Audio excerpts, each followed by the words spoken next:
Then came the nightmares. Emily dreamed of a car crash, twisted metal, screams, her own face behind the wheel. Waking in sweat, she demanded answers. "Tell me the truth!" The voice sighed. "I am you, Emily, from the future." Disbelief shattered her, but fragments aligned. The crash in her dreams? A memory, not a premonition. In 2047, Emily would invent a neural implant for time echo communication, sending warnings back to prevent tragedies.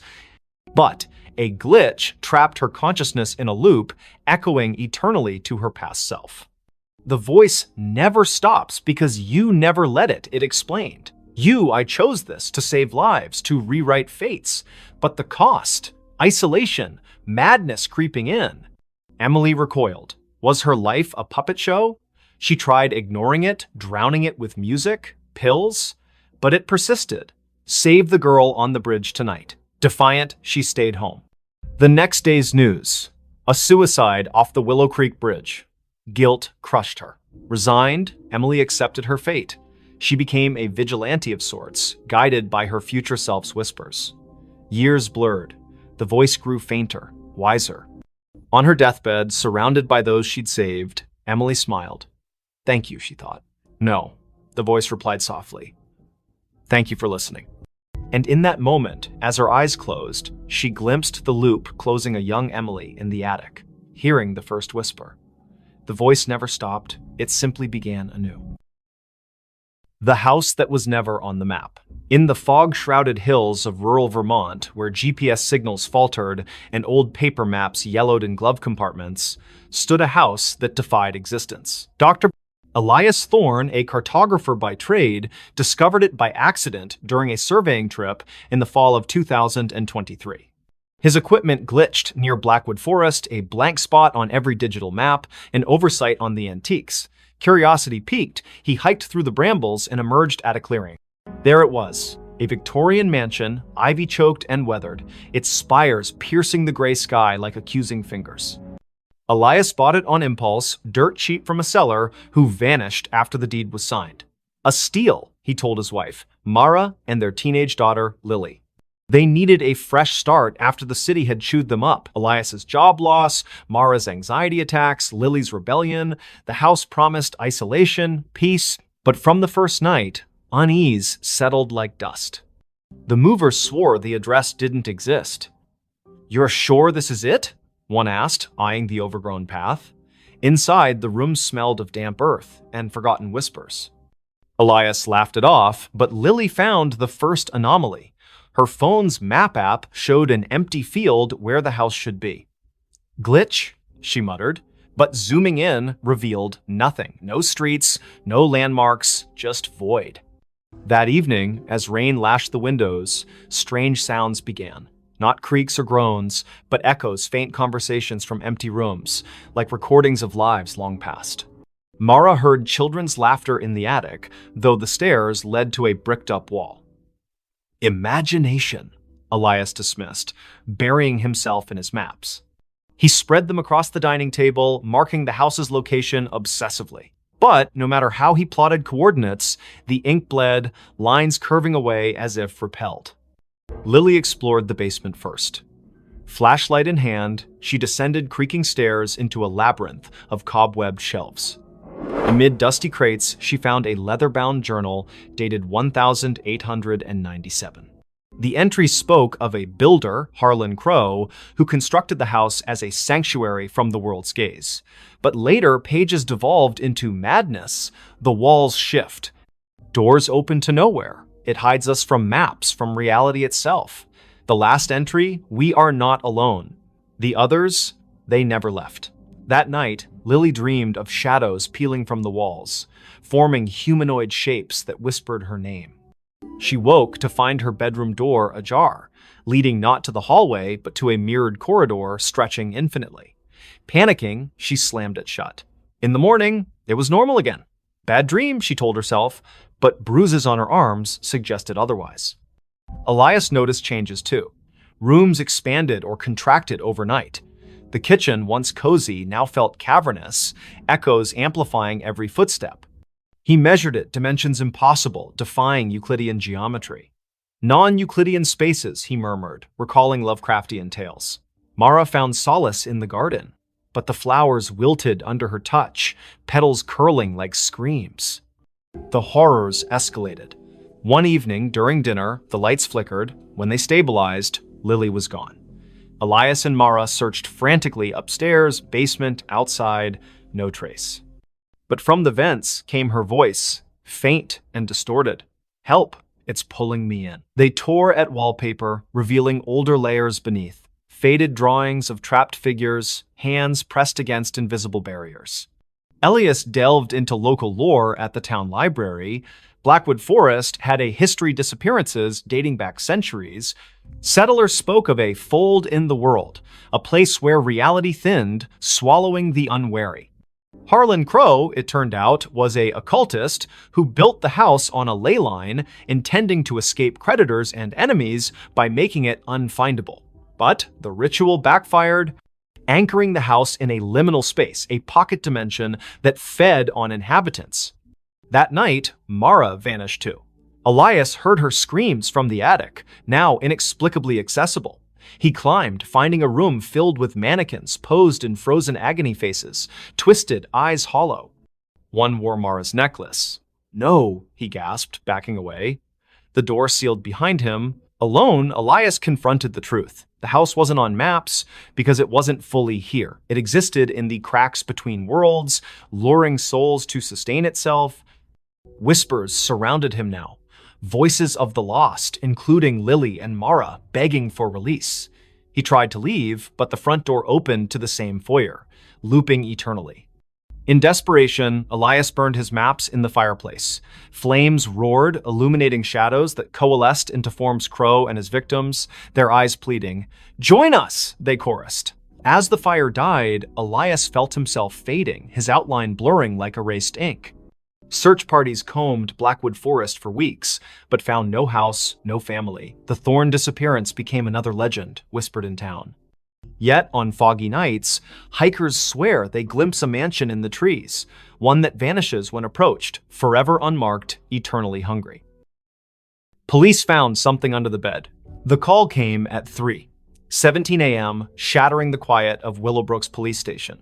Officer Rachel Hayes, bleary-eyed from a double shift, grabbed the radio.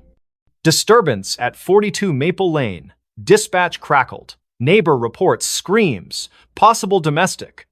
Rachel exchanged a glance with her partner, Officer Tom Carver. They'd patrolled this sleepy suburb for years. Nothing ever happened on Maple Lane. The house was a modest two-story, its porch light flickering like a dying star. Rachel knocked, but no one answered. The neighbor, Mrs. Clancy, stood across the street, clutching her robe. "It was a woman's scream," she whispered. Then silence. "The porters. They're quiet folks. Something's wrong." Tom jimmied the lock, and they stepped inside. The air was thick, stale, with a faint metallic tang. The living room was pristine, couch cushions fluffed, a muted TV playing infomercials. Rachel's flashlights swept the staircase. "Police!" she called. No response.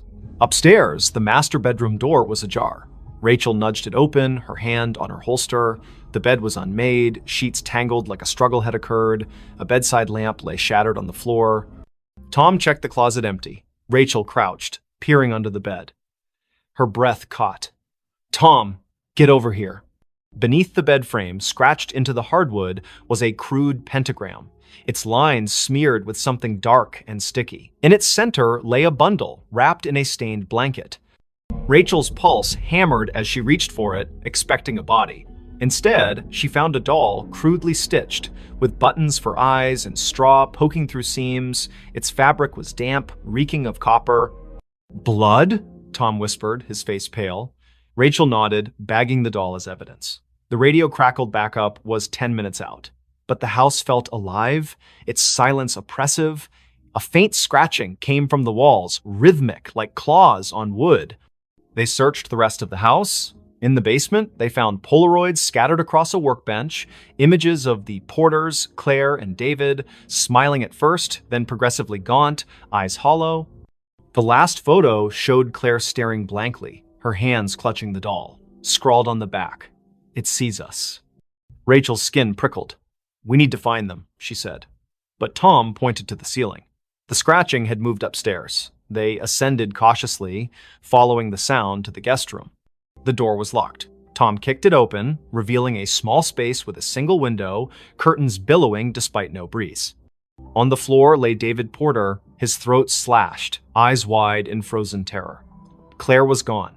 Blood trailed from the body to the bed, where the mattress sagged oddly. Rachel lifted it. Underneath, carved into the box spring, was another pentagram, this one larger, its lines pulsing with a faint red glow. The scratching stopped. A whisper slithered from the shadows. "You found me." Tom stumbled back, his gun shaking.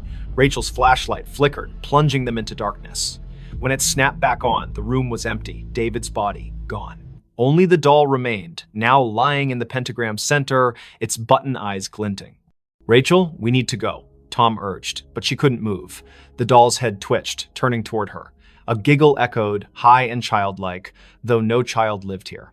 The walls seemed to breathe, closing in. Rachel grabbed the doll, intending to secure it, but it burned her hand, leaving a blistered mark. Backup arrived, flooding the house with lights and voices, but the evidence was vanishing. The pentagram under the bed was gone, the floor pristine. The doll in Rachel's evidence bag was now just a pile of ash. The photos in the basement? Blank. David's body never reappeared, and Claire remained missing. The official report called it a domestic dispute gone wrong, but Rachel knew better. She couldn't sleep. The giggle followed her home, echoing in her apartment. One night, she woke to scratching under her own bed. Heart pounding, she looked, nothing. But her flashlight caught a faint outline, a pentagram, freshly carved, with a single button eye in its center. The next morning, neighbors reported a scream from Rachel's apartment. Police found her bed empty, sheets tangled. Underneath, a new doll lay, its face stitched to resemble Rachel, its eyes wide and unblinking. The case was closed, another disappearance in Willowbrook. But late at night, officers swear they hear scratching from the evidence room where the doll sits, waiting. She came home, but it wasn't her home. Clara Vance stepped off the Greyhound bus in Hollow Pines, Vermont, her boots crunching on the frost-dusted gravel. It was November 2025, and after a decade in Chicago chasing dreams that crumbled into barista shifts and unpaid bills, she was back. The town hadn't changed. Same sagging general store, same church steeple piercing the fog. Her childhood home, 17 Birch Road, waited at the edge of town, a two-story relic her mother left her when she passed last year. Clara hadn't been back since the funeral. The key turned stiffly in the lock, the door groaning as if reluctant. Inside, the air was stale, heavy with dust and memory. Clara dropped her duffel bag, expecting the familiar. Creaky floorboards, faded floral wallpaper, her mother's knitting chair by the fireplace. But something was off. The furniture was rearranged chairs, angled wrong, the sofa pushed against the wrong wall. A faint smell of lavender lingered, though her mother hated floral scents. "Jet lag," Clara muttered, rubbing her eyes. She'd driven through the night to catch the bus. Exhaustion could play tricks. She climbed the stairs to her old bedroom, unchanged since she was 16, band posters, a chipped vanity mirror, her old sketchbooks. She collapsed onto the bed, the springs squeaking, and drifted into uneasy sleep. A sound woke her soft footsteps pacing downstairs. Clara froze, heart thudding. She lived alone. Hollow Pines was too small for break-ins. Grabbing a flashlight from her bag, she crept to the landing. The living room was empty, but the knitting chair rocked gently, as if someone had just stood. "Hello?" And she called, her voice swallowed by the house's silence. The footsteps resumed, now from the kitchen. Clara followed, flashlight beam shaking. The back door was ajar, swaying in the wind.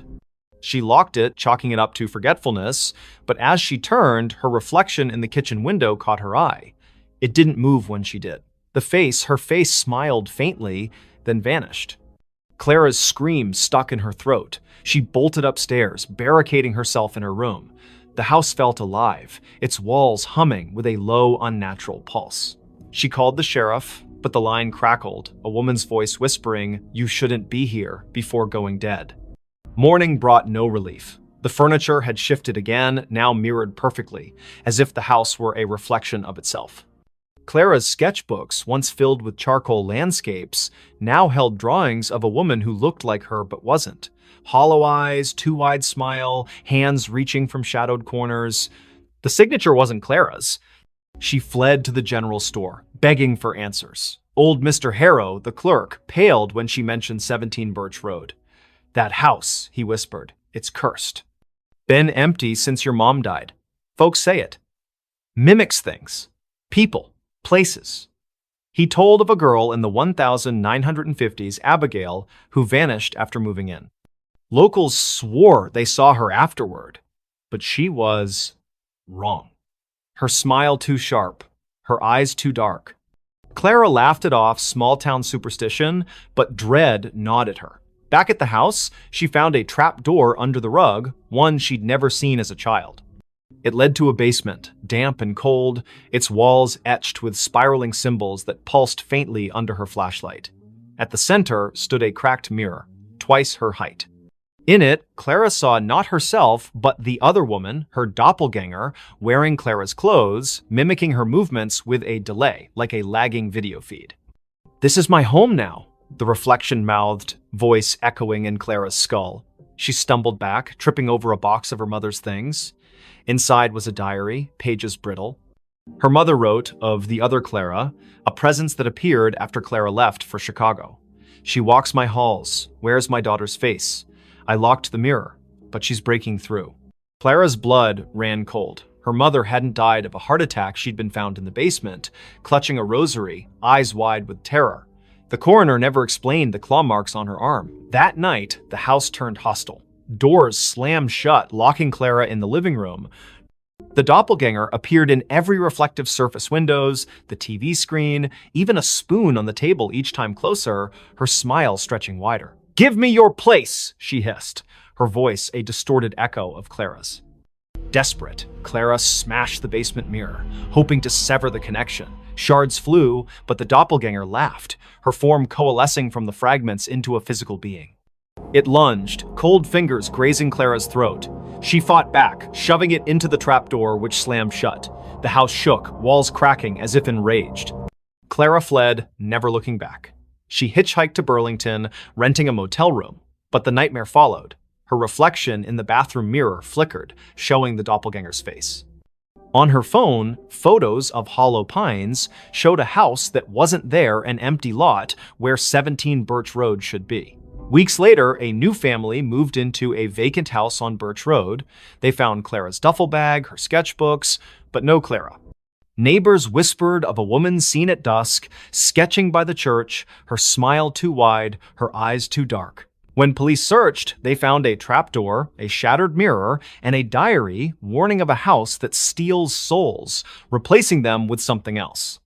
Clara was never found. But in Hollow Pines, they say she still walks, trying to come home to a house that was never hers. That night, the mirror started talking.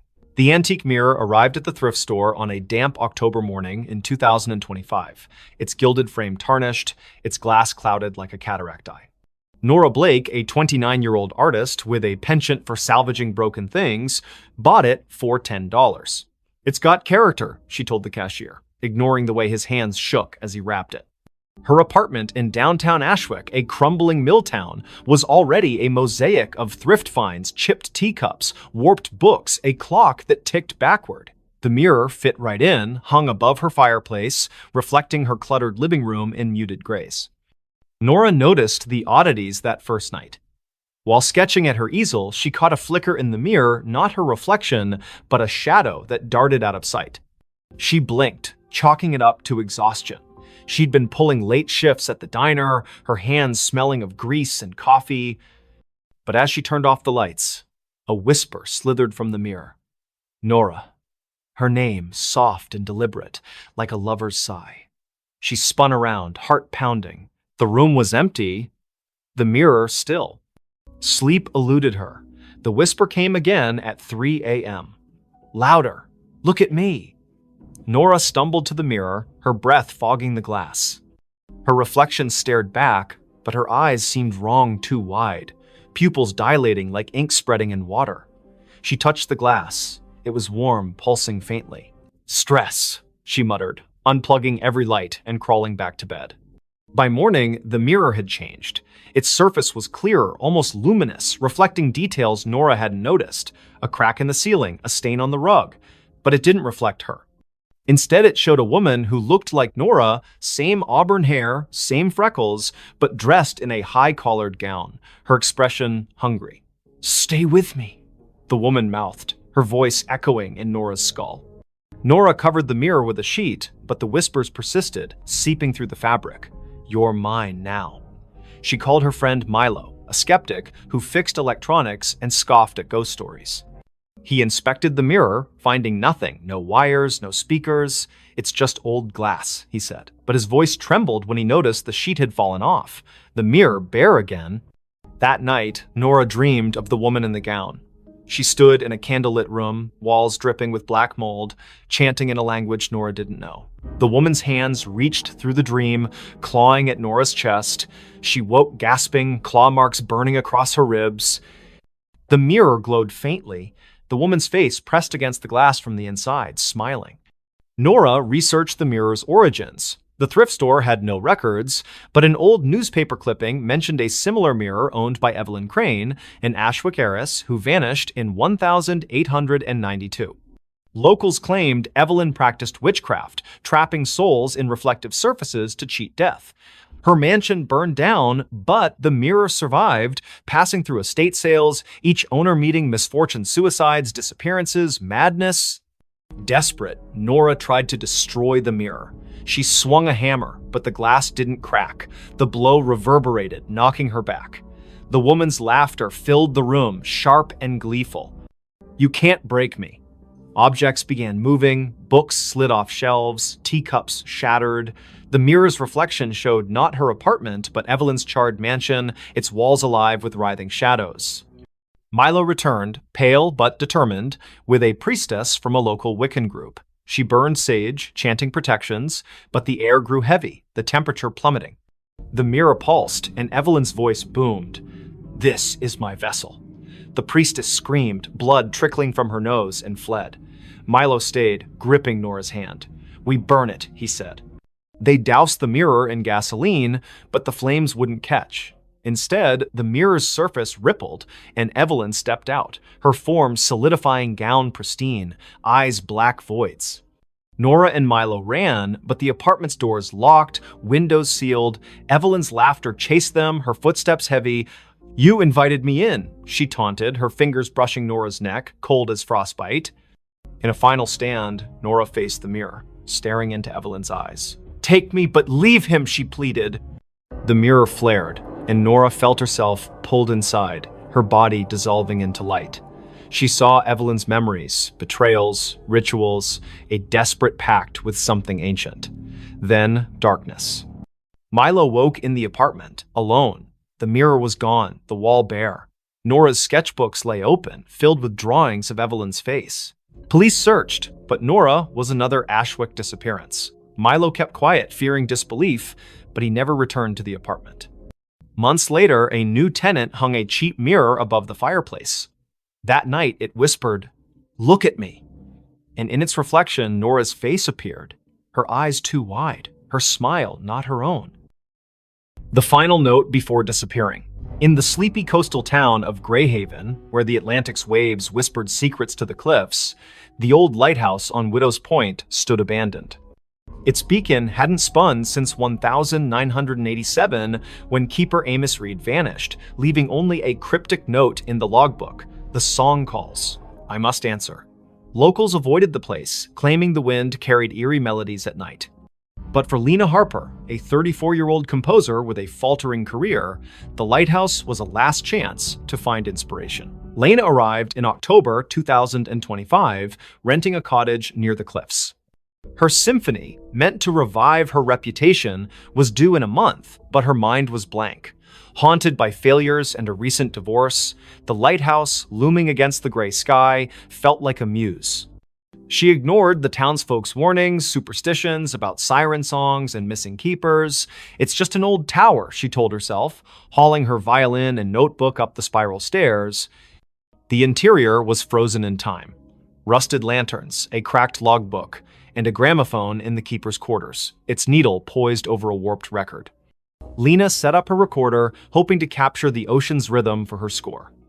That night, as fog smothered the coast, she played her violin, the notes echoing off the stone walls. Then, faintly, another melody answered a haunting, wordless hum that seemed to rise from the sea. Lena stopped, her bow trembling. The hum continued, weaving through her own music, both beautiful and wrong, like a lullaby sung by something ancient. She checked her recorder. It had caught the sound, clear and unnervingly human. Wind through the cliffs, she reasoned, but her skin prickled. The gramophone needle twitched, spinning the record without power. The hum grew louder, now a voice. "Play with me." She fled to the cottage, locking the door. Sleep brought nightmares, shadows with liquid eyes, hands pulling her toward the waves. By morning, her recorder was blank, the haunting melody erased. Desperate for answers, Lena visited the town library, finding records of Greyhaven's lost. Since the lighthouse was built in 1843, 7 keepers had vanished, each leaving a note about a song.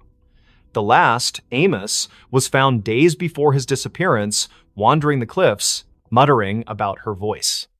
Lena's obsession grew. She returned to the lighthouse, playing her violin to lure the voice. It came stronger, singing in a language she didn't know, yet understood. "Finish the song and join us." Her fingers moved unbidden, composing a melody that felt like it belonged to someone else. She scribbled it down a single page, titled "The Final Note." It was perfect, her masterpiece, but writing it left her drained, her reflection in the lantern room's glass pale and unfamiliar.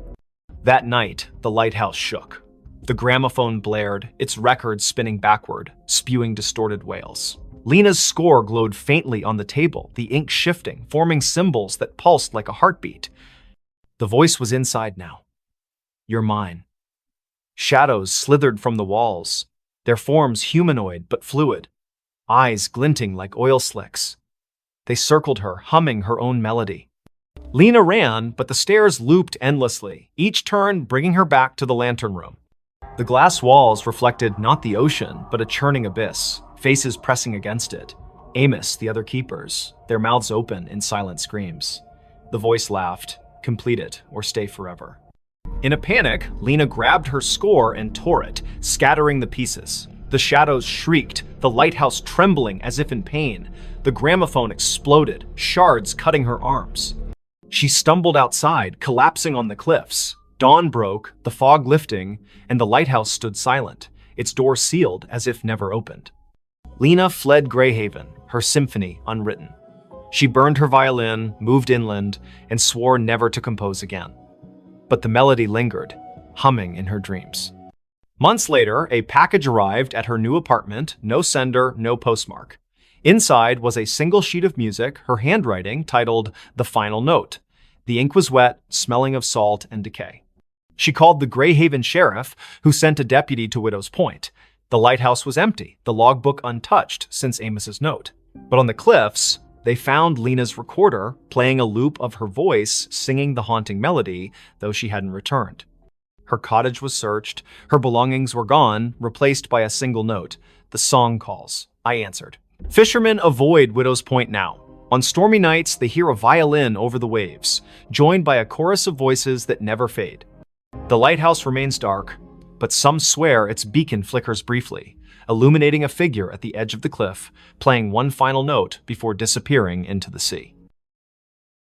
The hiker saw something he wasn't supposed to see. The Appalachian Trail stretched like a vein through the dense forests of northern Maine, where the trees grew so thick they swallowed sunlight. Ethan Caldwell, a 28-year-old photographer with a taste for solitude, hiked its lesser-trodden paths in September 2025. His goal was simple: capture the untamed beauty of the wilderness for a freelance gig. His backpack held a Nikon, a journal, and enough supplies for a week. He didn't expect company. Most hikers avoided this stretch, spooked by rumors of missing campers and strange lights in the woods. By the third day, Ethan was deep in the forest, miles from any road. The air was crisp, scented with pine and damp earth. He set up camp near a nameless creek, its water black under the canopy. As dusk fell, he noticed an oddity. His compass spun lazily, refusing to settle. "Cheap gear," he muttered, relying on his map instead. That night, under a moonless sky, he heard a low hum, like a distant engine, pulsing through the ground. It wasn't animal, wasn't natural. Curiosity tugged at him. The next morning, Ethan followed the creek upstream, chasing the hum's source. His camera hung around his neck, ready to snap anything unusual. The forest grew denser, the trail vanishing into a tangle of roots and moss. Then he saw it, a clearing, unnatural in its perfection, as if the trees had been pushed back by an invisible force. At its center stood a structure, a stone arch, weathered and covered in glyphs that seemed to writhe under his gaze. It wasn't on any map, and Ethan had never read of ruins in this part of Maine. He raised his camera, snapping photos. The glyphs glowed faintly, a sickly green, though no light source explained it. The hum intensified, vibrating in his chest. Through the arch, the air shimmered like heat rising from asphalt, showing glimpses of a different forest darker, with twisted, leafless trees. Ethan stepped closer, his lens capturing the anomaly. That's when he saw her. A figure stood just beyond the arch, humanoid but wrong, too tall, limbs too long, its face a blur of shadow. It didn't move, yet Ethan felt watched, his skin crawling as if ants marched beneath it. He lowered the camera, and the figure was gone. But when he checked the viewfinder, it was there, closer. Its face now a featureless void with pinprick eyes. His hands shook as he backed away, the hum now a deafening drone in his skull. Ethan ran, branches clawing at his face. His compass was useless, spinning wildly. The forest seemed to shift, paths looping back to the clearing no matter which way he turned. Panic set in as night fell, the hum replaced by whispers his name, spoken in a voice that wasn't human. "You saw," it hissed, echoing from every tree. He stumbled into his campsite, only to find his tent shredded, his journal open to a page he hadn't written, you weren't supposed to see. Desperate, Ethan checked his camera. The photos of the arch were gone, replaced by images of himself hiking, sleeping, eating, taken from angles that meant someone or something had been watching him for days. The last photo showed him standing before the arch, the figure behind him, its long fingers brushing his shoulder. He hadn't felt a thing. He fled toward the nearest ranger station, 20 miles south, using the stars to navigate. But the forest fought him. Roots tripped him, shadows moved against the wind. At dawn, he found a stream and followed it, hoping for salvation. Instead, it led back to the clearing. The arch loomed larger now, the glyphs pulsing red. The figure stood within, motionless, its void face fixed on him.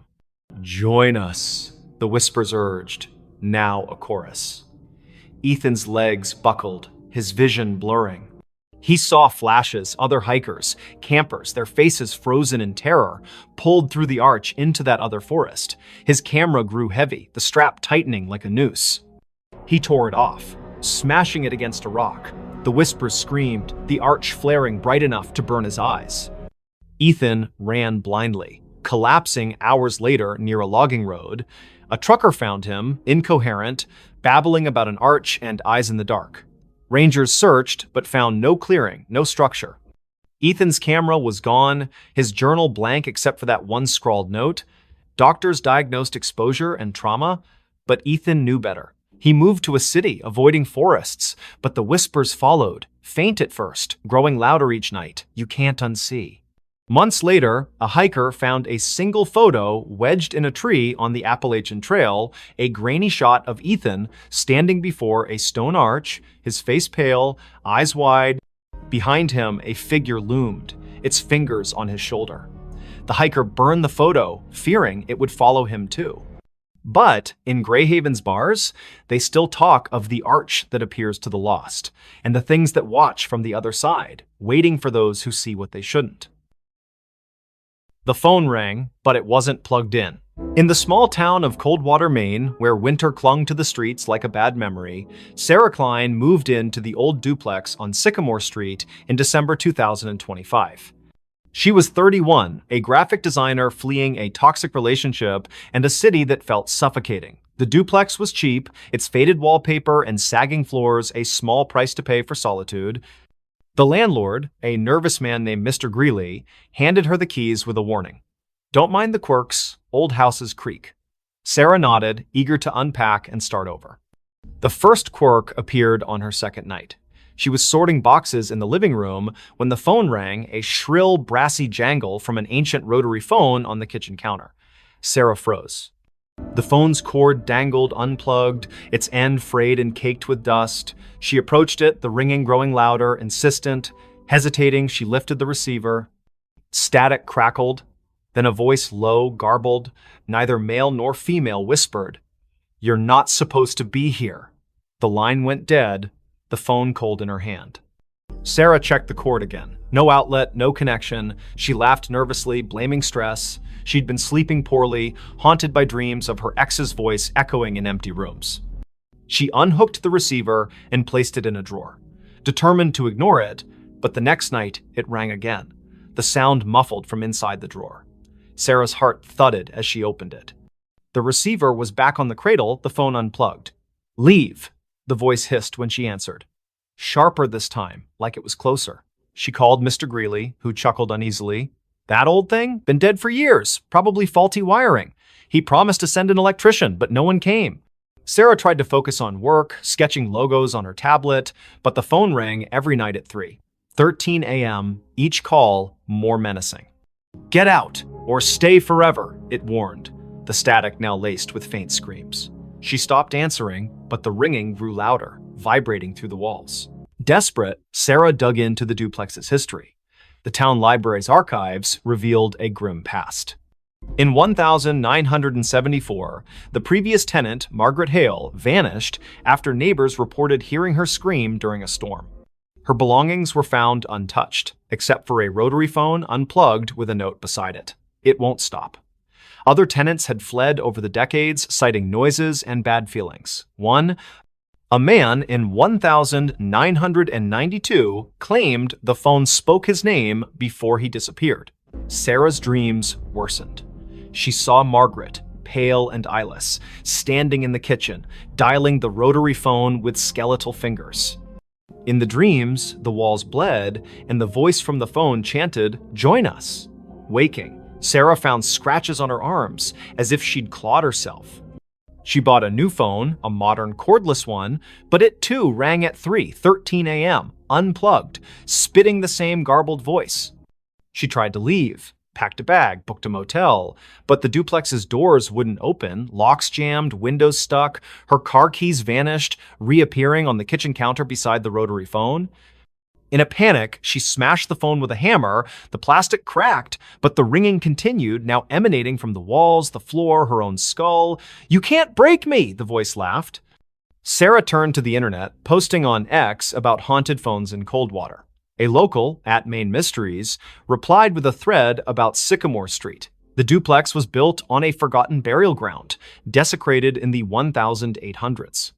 Mediums had visited, claiming a presence, something old, something angry, trapped souls of those who lived there, using the phone as a conduit.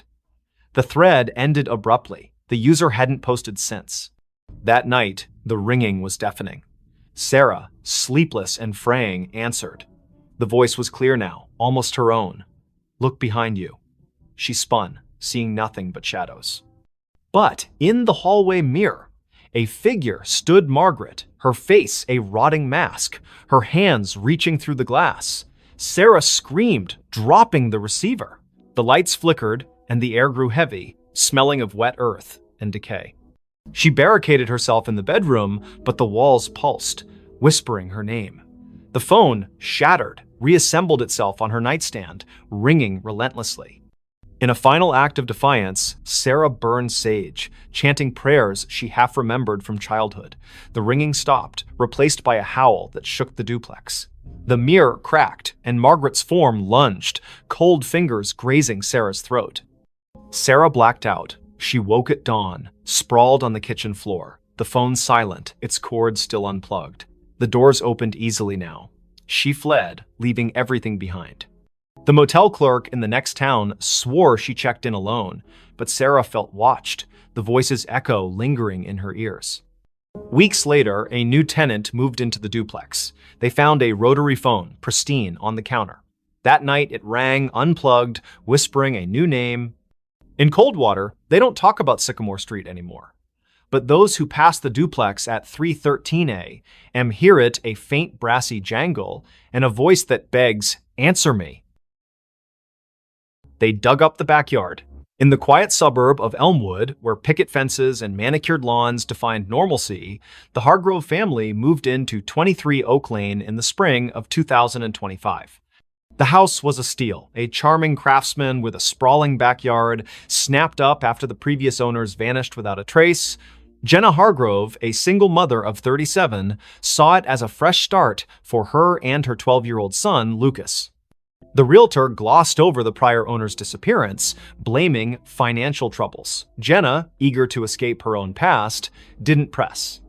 The backyard was Lucas's favorite part. Overgrown with wildflowers and shaded by an ancient oak, it begged for exploration. He wanted to build a treehouse, so Jenna hired a local landscaper, Mr. Polk, to clear the tangle of weeds and level the ground. Polk, a grizzled man with eyes like chipped flint, hesitated. "Folks say this yard's bad luck," he muttered, glancing at the oak. "Last owners dug here. Never seen again." Jenna laughed it off small-town gossip. The digging began on a Saturday, the air thick with the scent of turned earth. Lucas watched from the porch, sketching the oak in his notebook. Polk's crew unearthed roots and rocks, but by noon, they hit something hard. A metallic clang echoed as a shovel struck a rusted box the size of a small coffin, buried 3 feet down. Polk pried it open, revealing a collection of bones, human, weathered, and arranged in a spiral. A cracked locket lay at the center, its photo faded but showing a woman with hollow eyes. Jenna called the police. Sheriff Tate arrived, his face grim. "Not the first time," he said, bagging the bones. He wouldn't elaborate, but Lucas overheard him whisper to a deputy about the Oak Lane curse. The bones were sent for analysis, and digging stopped. That night, the house felt different. The air was heavy, the silence oppressive. Lucas woke to scratching beneath his bedroom floor, like nails clawing wood. "Mice," Jenna reassured him, but her voice wavered. The next day, Lucas found his sketchbook open to a new drawing, not his. The oak was depicted, its branches twisting into faces, their mouths open in silent screams. Jenna, pale, insisted it was a prank, but Lucas noticed her hands trembling. That evening, the backyard changed. The wildflowers wilted, their petals blackening. The oak's shadow seemed to stretch too far, pooling like ink across the lawn. At midnight, the scratching returned, now from the backyard. Lucas peered out his window and froze. The oak's branches swayed, though no wind stirred. Figures moved in the shadows, vague, humanoid shapes that flickered like bad film reels. He woke Jenna, who saw nothing but felt a chill that wasn't there before. "We're leaving tomorrow," she promised. But the car wouldn't start in the morning, its battery drained. Sheriff Tate returned with news. The bones were over a century old, likely from a family that lived on the land in the 1870s. They'd vanished after digging a well under the oak, leaving behind rumors of a deal with something in the earth. The locket's photo matched a missing woman, Eliza Marrow, rumored to have practiced rituals to bind the land. Tate warned Jenna to stay out of the backyard, but Lucas couldn't resist. He sneaked out at dusk, drawn to the oak. The ground where the box was found had shifted, forming a shallow pit. Inside, the locket lay again, open, its photo now clear Jenna's face, not Eliza's. Lucas screamed, dropping it, the ground pulsed, and a voice whispered from the pit, "You dug too deep!" Jenna found him, dragging him inside. The house locked itself, doors jammed, windows sealed. The scratching became a pounding, shaking the walls. Shadows oozed from the floorboards, forming shapes with too many limbs, their eyes glinting like wet stones. "Give us the boy," they hissed, their voices a chorus of gravel and wind. Jenna clutched Lucas, barricading them in the bathroom. She burned sage, a trick from her grandmother, but the smoke curled into symbols matching those on the locket. The shadows laughed, their forms pressing against the door. In desperation, Jenna grabbed a kitchen knife and carved a circle around them, chanting half-remembered prayers. The pounding stopped, but the air grew colder, the shadows retreating to the backyard. At dawn, the doors opened. Jenna and Lucas fled to a motel. Sheriff Tate searched the house, finding nothing. No locket, no pit, just fresh dirt under the oak, as if untouched. The Hargroves never returned. The house was sold again to a young couple who ignored the rumors. They started digging for a garden, and the oak's shadow grew longer. Weeks later, a neighbor reported screams from 23 Oak Lane. Police found the couple's car running, doors open, but no trace of them. In the backyard, a new locket lay under the oak, its photo showing Lucas, his eyes hollow. At night, Elmwood residents hear scratching from the earth, and those who pass the house swear the oak's branches move, reaching for something only they can see. The smile in her last photo. In the sleepy town of Willow Creek, nestled between rolling hills and a sluggish river, Mia Reynolds was known for her photography. At 27, she had a knack for capturing the soul of her subjects' families, weddings, even the town's annual fair. Her studio on Main Street was cluttered with vintage cameras and Polaroids pinned to corkboards. But in November 2025, Mia took a photo that would haunt Willow Creek forever. It started with a commission from the town's historical society. They wanted shots of the old Grayson Manor, a crumbling estate on the outskirts, abandoned since the 1940s. Rumors swirled about its last resident, Evelyn Grayson, who vanished after a fire gutted half the house. Locals whispered of her ghost, a pale figure seen in the manor's broken windows, smiling. Mia, a skeptic, saw it as a chance to boost her portfolio. She arrived at the manor on a foggy afternoon, her Nikon slung around her neck. The air was heavy, smelling of damp wood and something sour like rotting flowers. The manor loomed, its spires jagged against the gray sky, windows like empty eyes. Inside, dust motes danced in her flashlight's beam, illuminating peeling wallpaper and charred furniture. Mia snapped photos, the click of her shutter echoing in the silence. In the upstairs parlor, she found a cracked vanity mirror, its surface clouded but oddly warm to the touch. As she framed a shot, her camera's viewfinder flickered, showing not the room, but a woman pale, with long dark hair, wearing a tattered dress. Her smile was too wide, stretching beyond human limits, her eyes black voids. Mia gasped, lowering the camera. The room was empty, but the mirror reflected the woman, her head tilting as if studying Mia. Heart pounding, Mia fled, her photos untouched.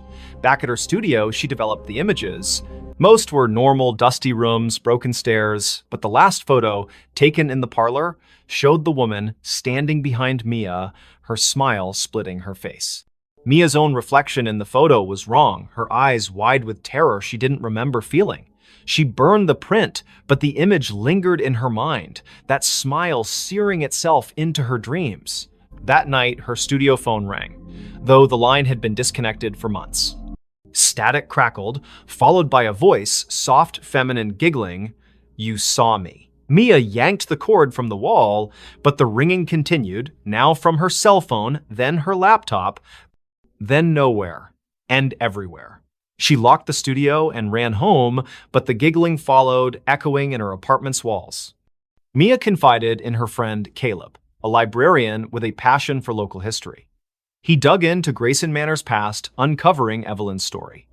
In 1943, Evelyn, a recluse, was suspected of occult practices. Neighbors reported strange lights and chants from the manor. The night of the fire, Evelyn was seen smiling through the flames, unharmed, before vanishing. Her last photo, taken days earlier, showed that same unnatural smile, her eyes black as ink. Caleb warned Mia to stay away, but she couldn't. The manor pulled her back, her camera heavy in her hands. She returned at dusk, the air colder, the manor darker. In the parlor, the mirror glowed faintly, and the woman Evelyn stepped out, her form flickering like a bad signal. "Take my picture," she whispered, her voice in Mia's skull. Mia's hands moved against her will, snapping a photo. The camera burned her fingers, and the mirror cracked, shards falling like rain. Mia ran, but the manor's doors slammed shut, trapping her. Shadows writhed, forming figures with Evelyn's smile, their mouths stretching impossibly wide. "You're part of me now," they chanted, their voices a chorus of giggles. Mia's camera flashed on its own, each shot showing her own face, morphing, her smile widening, her eyes darkening. Caleb found her car outside the manor the next day, the doors locked, her camera inside. The last photo showed Mia, her face unrecognizable, smiling that same grotesque smile. The manor was empty, no trace of her. Caleb burned the camera, but the giggling followed him home, echoing from every reflective surface, mirrors, windows, even his glasses.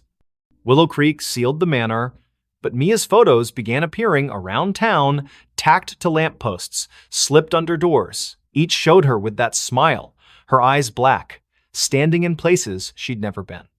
Those who kept the photos heard the giggling, saw her in their mirrors. The town stopped taking pictures, afraid of what their cameras might capture. But at night, in Willow Creek's quiet streets, some swear they see Mia smiling, her camera flashing, waiting for someone new to see her last photo. A child's cry in an empty house. In the forgotten outskirts of Dunhaven, a Rust Belt town where factories stood like tombstones, the house at 9 Hollow Road was a local legend. Its windows were boarded, its paint peeled like dead skin, and its yard was a jungle of thorns.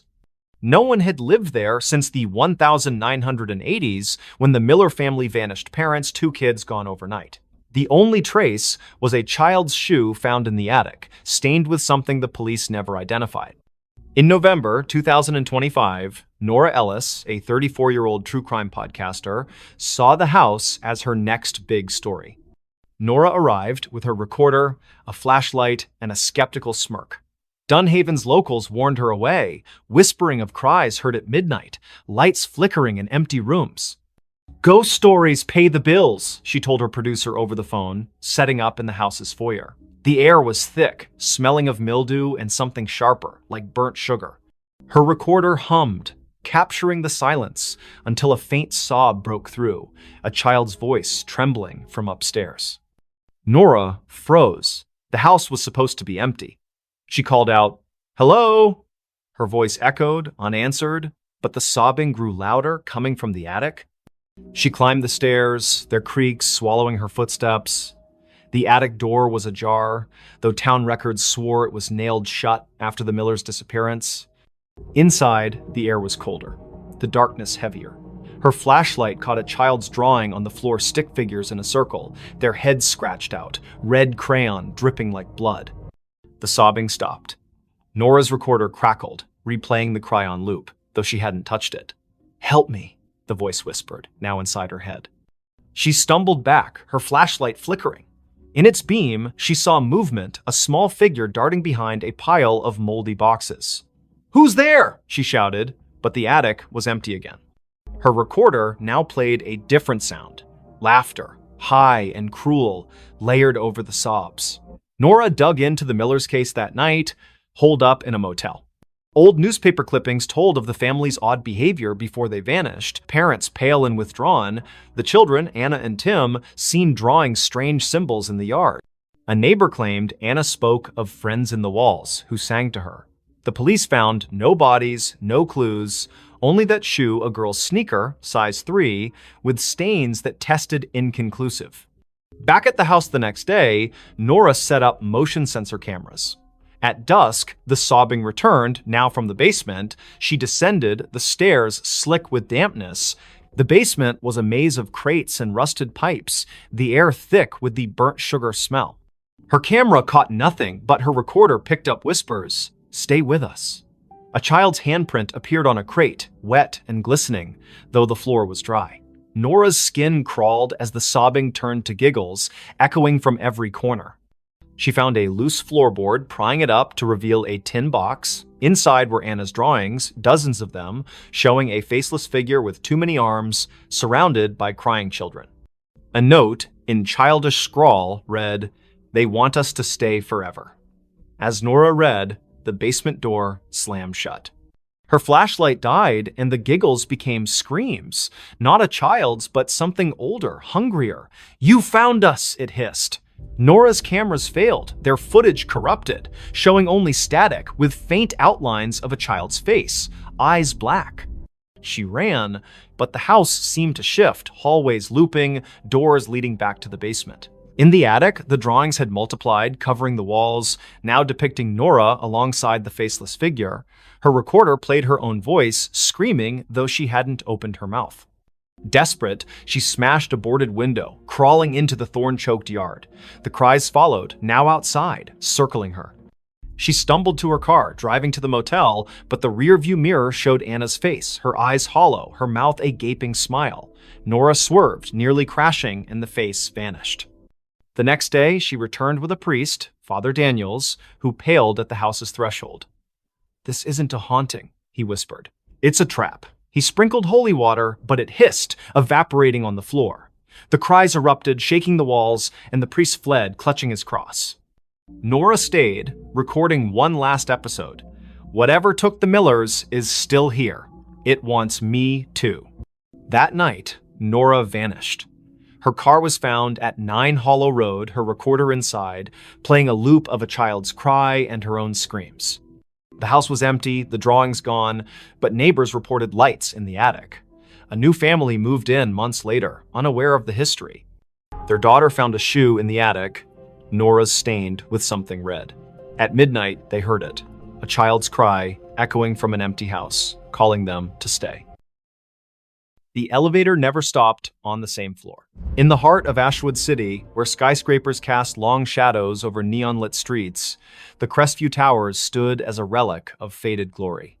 Built in the 1970s, its 30 floors housed a mix of offices, apartments, and rumors of strange happenings. By December 2025, most tenants had fled, spooked by flickering lights and whispers in the halls. But for Riley Tate, a 29-year-old freelance coder scraping by, the cheap rent on the 22nd floor was worth the eerie vibes. Riley noticed the elevator's quirk on her first day. She pressed 22, but the car stopped on 13.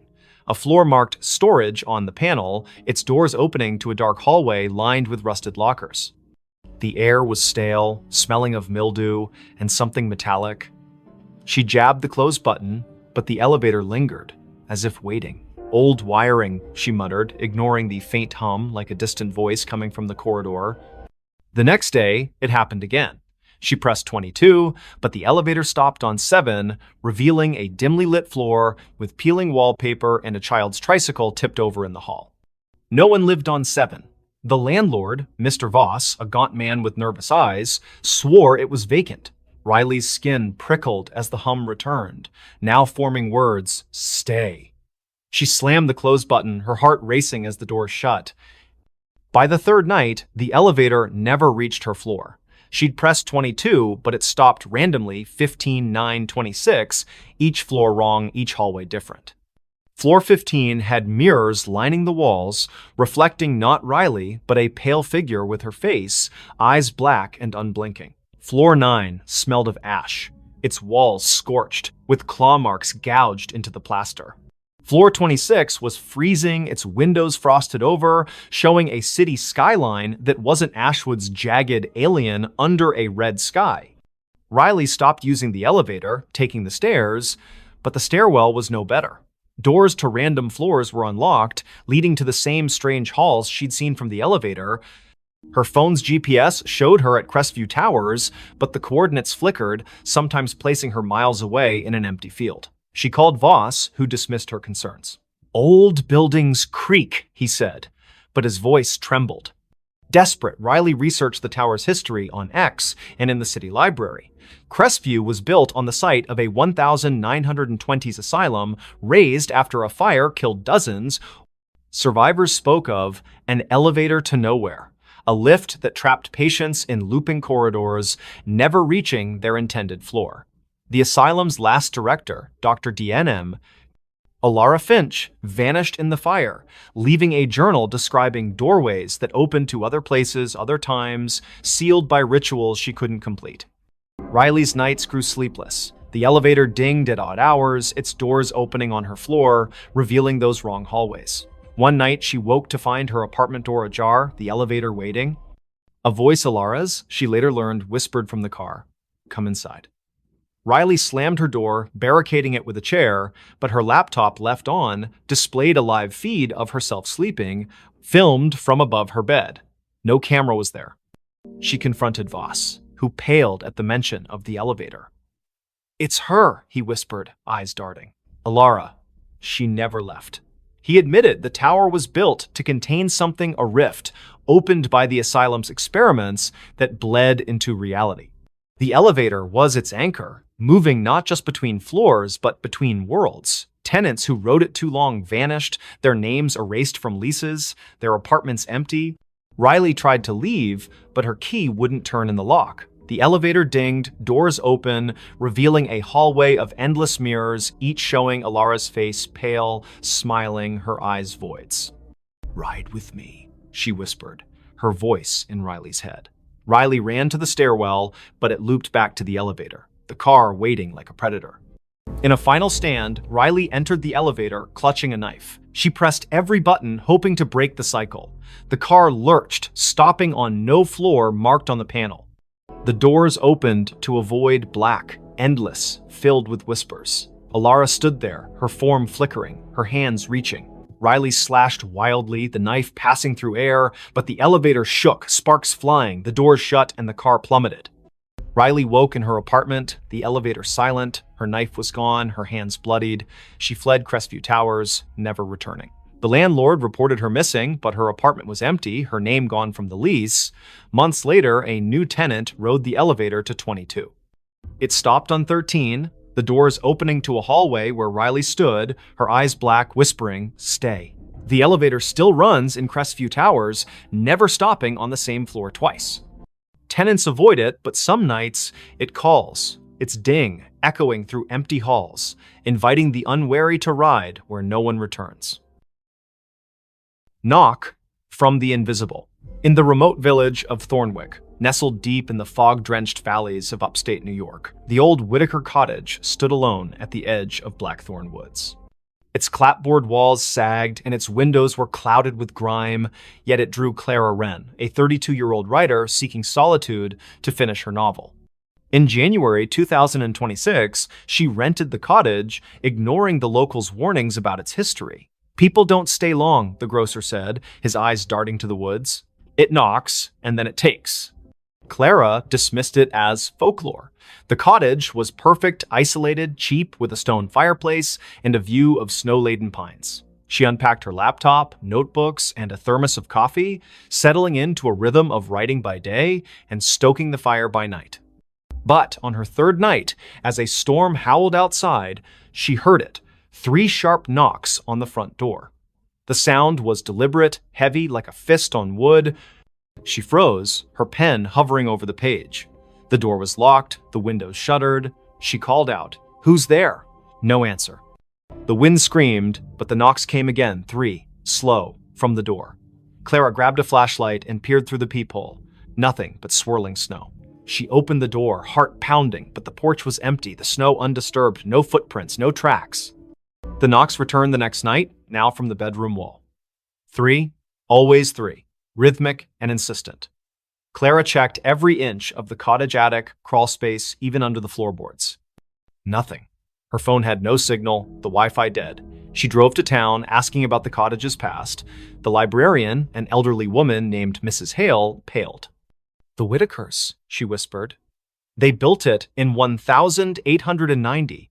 All 5 vanished by 1893. Neighbors heard knocking before each one disappeared. They called it the Invisible." Clara scoffed but bought salt and sage, sprinkling the former around doors and burning the latter, as Mrs. Hale suggested. That night, the knocks moved to the ceiling, louder, shaking dust from the beams. "Let me in," a voice whispered, soft and genderless, seeping from the walls. Clara's flashlight caught movement, a shadow darting across the room, formless yet heavy like a weight in the air. She screamed, barricading herself in the bathroom, but the knocks followed, now inside the mirror, the glass rippling like water. She found a diary under a loose floorboard the next day, its pages brittle, written by Eliza Whitaker. "The invisible comes at night," it read. "It knocks to be let in, but it's already here. It wants a vessel." The last entry was scrawled, "I let it in. God forgive me." Clara's hands shook. The diary mentioned a ritual salt and blood to banish it, but warned of a cost. It takes what you love most. That evening, the knocks were everywhere. Walls, windows, even her laptop screen. The air grew thick, smelling of wet earth and decay. Clara's flashlight died, and the fire dimmed, casting shadows that moved against the light's logic. She poured salt in a circle, pricking her finger to drip blood. as the diary instructed. The knocks stopped, replaced by a wail that shook the cottage, windows cracking. The shadow coalesced, a formless mass with eyes like burning coals hovering outside her circle. "You can't keep me out," it hissed, its voice in her skull. Clara chanted the ritual's words, her voice breaking. The shadow lunged, but the salt flared, repelling it. The cottage trembled, beams groaning as the shadow screamed, dissolving into the floor. Silence fell, heavy and wrong. Clara fled at dawn, leaving everything: laptop, clothes, her unfinished novel. She drove to a motel, but the knocks followed, faint at first, tapping her car's dashboard, then her motel mirror. She burned the diary, hoping to sever the tie, but the ashes formed 3 knocks on the table. Her phone, offline, played a recording of her own voice. "Let me in." Thornwick's sheriff searched the cottage, finding no trace of Clara. Her car was found in the woods, empty, with salt scattered across the seats. Locals say the cottage is quiet now, but at night, hikers hear knocks 3, always 3, coming from the trees. A new tenant moved in, unaware. On their first night, they found a notebook, not Clara's, with a single line: "It's already inside." By morning, they were gone, and the knocks began again, waiting for the next to answer. The woman smiled at her own grave. In the fog-choked town of Grayvale, where the cemetery on Hollow Hill was older than the church itself, the gravestones told stories no one dared repeat. It was March 2026 when Elise Carver, a 30-year-old archivist, arrived to catalog the town's records for a university project.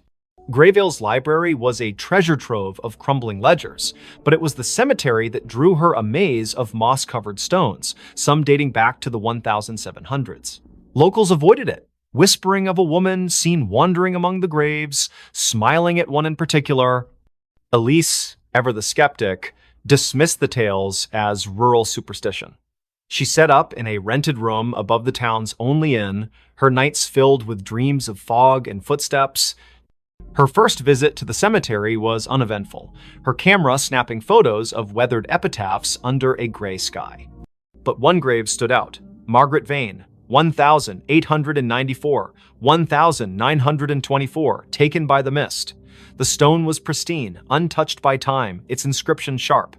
Elise's fingers brushed it, and a chill sank into her bones, though the air was still. That night, her photos wouldn't load. The camera's screen flickered, showing not the cemetery, but a woman pale, with dark hair and a smile that stretched too wide, standing before Margaret's grave. Elise's heart pounded. She hadn't seen anyone there. She deleted the image, but her laptop crashed, rebooting to a desktop wallpaper of the same woman smiling directly at her. The innkeeper, Mrs. Dowell, noticed Elise's unease at breakfast. "You've been to Hollow Hill," she said, her voice low. "Don't go back. Margaret doesn't like visitors." She spoke of 1924, when Margaret Vane, a recluse, was found dead in her home, smiling, with no cause of death. Days before, she'd been seen at her own grave, digging in the dirt, her smile unnerving witnesses. Since then, those who lingered at her grave vanished, their names added to the cemetery's mistaken stones. Elise, stubborn, returned to the cemetery. The fog was thicker, curling like fingers around the graves. She found Margaret's stone again, now surrounded by fresh dirt, as if someone had dug and refilled it. Her camera clicked, but the lens caught a shadow moving behind her, a woman, her dress tattered, her smile a slash of white. Elise spun, finding nothing but fog. Her recorder, left running, picked up a whisper: "You're mine." Back at the inn, Elise's dreams turned vivid. Margaret stood at her grave, smiling, her eyes black voids. "Join me," she mouthed, her voice echoing in the room. Elise woke to find her window open, fog seeping in, and her camera full of new photos. Her sleeping, her walking, her standing at the grave, Margaret always behind her, smiling. She burned sage, a trick from her mother, but the smoke formed Margaret's face, grinning. Desperate, Elise scoured the library. A 1924 journal, hidden in a locked drawer, told of Margaret's pact with the mist, a ritual to cheat death, binding her soul to the cemetery. She'd smile at her grave to seal the bargain, trapping others to sustain her. Each victim's name appeared on a new stone, their bodies never found. Elise's name was scribbled in the journal's margin in her own handwriting, though she'd never touched it. That night, the fog invaded the inn. Elise's door wouldn't lock, her phone dead. She fled to the cemetery, hoping to break the cycle. Margaret's grave was open, a yawning pit. Inside, bones gleamed, and a mirror lay propped against the dirt, reflecting not Elise, but Margaret, smiling, her hands reaching through the glass. "Stay forever," she whispered, her voice in Elise's skull. Elise smashed the mirror, shards cutting her hands. The fog screamed, the grave collapsing, burying the bones. She ran, the town blurring past, until she reached a gas station miles away. She never returned to Grayville. Her photos left behind were found by the innkeeper, each showing Elise at the grave, Margaret's smile growing wider, her face merging with Elise's. Months later, a new archivist came to Grayville. They found a fresh stone in the cemetery. Elise Carver, 1995-2026, taken by the mist. Locals swear they see her at dusk, standing by the grave, smiling a smile too wide. Her eyes too dark. The fog rolls in thicker now, and those who linger hear a whisper, "Join me." The stones multiply, and Margaret's grave, always pristine, waits for the next name. She vanished in front of everyone. The grand ballroom of the Eldridge Hotel buzzed with excitement on that fateful evening. Crystal chandeliers cast a warm glow over the crowd of 200 guests, all dressed in their finest attire for the annual masquerade gala. Laughter echoed off the marble walls, glasses clinked